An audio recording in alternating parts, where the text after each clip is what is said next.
निम्न रैखिक समीकरणों के युग्म को प्रतिस्थापन एवं बज्र गुणनखंड विधि द्वारा हल कीजिए। तो कौन कौन सी विधि द्वारा?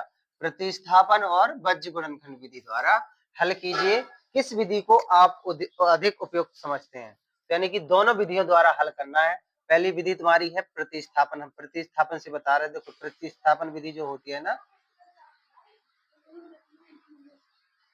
देखो एक तो तुमने विलोपन पढ़ी है, एक प्रतिस्थापन पढ़ी है, एक बज्र गुणनखंड पढ़ी है। तो हम प्रतिस्थापन से तुम्हें बता रहे हैं। प्रतिस्थापन में तुम्हें सबसे पहले क्या करना होता है? समीकरण 1 और 2 से तुम्हें x का मान निकालना होता है। समीकरण 1 और 2 से तुम्हें सिर्फ 1 से निकाल लो। समीकरण 1 से x का मान निकालो, ठीक है? निकाल लेते हैं। तो 8x + 5y = 9। तो 8x बराबर हो जाएंगे जी 9 - 5y हो जाएंगे। तो x बराबर हो जाएंगे 9 - 5y बटे 8। देखो x का मान निकल आया समीकरण 1 से।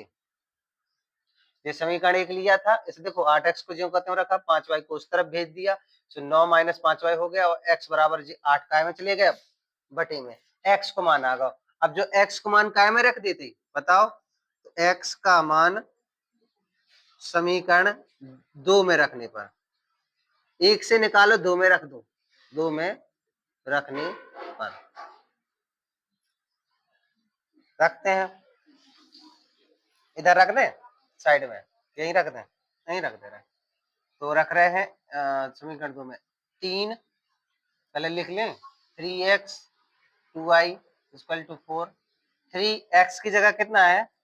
9 - 5y / 8 + 2y = 4। ठीक है, इसका गुणा कर दो तो कितने हो जाएंगे? 9 × 27x 5 × 15y बच्चे में 8 है और जी बटे में 8 है और इसके बाद 2y = 4। इनका लासा ले लो, कितना आएगा? 8 ही आएगा लासा। ये हो जाएंगे 27 ज्यों के त्यों 15y और ये हो जाएंगे 8 × 2 = 16y = 4। इधर घटेंगे जुड़ेंगे तो कितने बचेंगे? 27 माइनस प्लस की y बटे 8 बराबर 24। अगली लाइन में जो गुणा में चले जाए तो y बराबर कितने हो जाएंगे? 27 + y बराबर हो जाएंगे 4 × 8 = 32।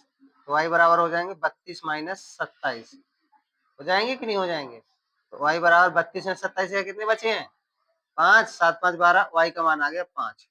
अब y का मान रख दे रहे इसमें, y का मान रख दें इसमें। तो x बराबर 9 - 5 y का मान 5 बटे 8 9 y का मान माइनस ही प्लस ही की 5 आया है। ठीक है, तो कितने हो जाएंगे? 5 × 25 बटे 8 और हल करो तो 25 में से 9 गए कितने बचे? 16 माइनस के बटे 8 8 दूनी 16 माइनस के 2 यानी कि x का मान कितना आ गया? x का मान आ गया 2। x का मान 2 y का मान 5। x का मान 2 y का मान 5। ये आया है तुम्हारा कौन सी विधि द्वारा? प्रतिस्थापन विधि द्वारा। कौन सी विधि द्वारा है? प्रतिस्थापन विधि द्वारा x y के मान आ गए हैं। आप बज्र गुणनखंड विधि से हल करेंगे इसे। ठीक है, इसे नोट कर लो फिर बज्र गुणनखंड। क्या बात है?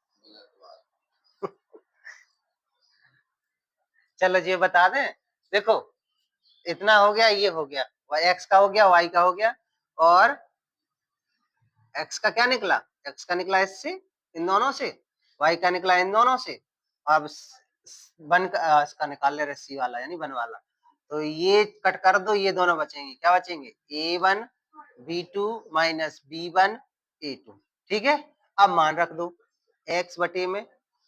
b1 का मान कितना है? बोलो। b1 का मान है 5 और c2 का मान है 4। आओ सीधा सीधा हल कर रहे हैं, कोई दिक्कत नहीं, वैसे में भी आता है। तो इसके बाद क्या है?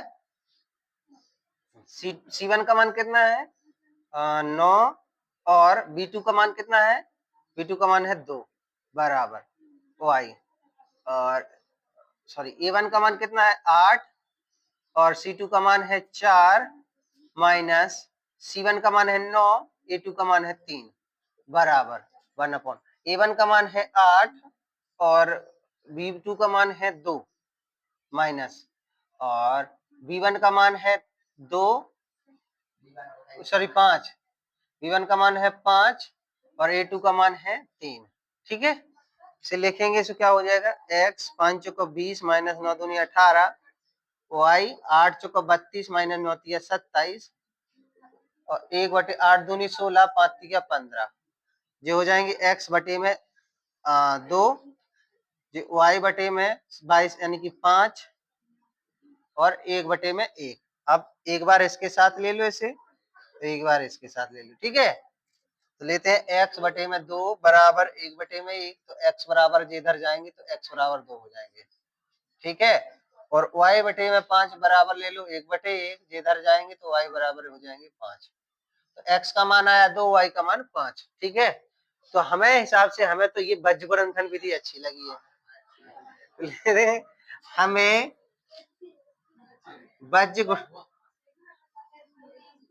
बज्रगुणनखंड विधि अधिक उपयुक्त है है है, है। ठीक है,